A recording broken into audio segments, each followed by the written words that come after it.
রাধে রাধে। দেখো বেলা 11টা বাজে, তাও এই যে ফুলগুলা নিয়ে আসতে বাধ্য হলাম, সম্পূর্ণভাবে খুলে নেই। কেন পূজা দিব, দেরি হয়ে যাচ্ছে। অনেকগুলো ফুল ফুটেছে, এই ফুলগুলো যদি আরও মানে রৌদ্র 12টা না বাজা পর্যন্ত ফুল ভালো খোলে না।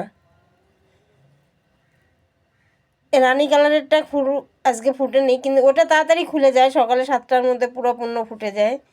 এই পিঙ্ক কালারের ফুলটা কেন এত দেরি হয় বুঝি না। এই দেখো তোমাদের দেখাচ্ছি, এই দেখো ফুলটা পুরোপূর্ণ খুললে পাপড়িগুলো ফুলগুলো কত বড় বড় হয়, তোমরা এর আগে দেখেছো। এই দেখো আমার গোপোষণা এখানে বসে, আমি এখন স্নান করাবো, ওর জন্য বললাম তুই এখানে বসে থাক। সবাইকে রাধে রাধে।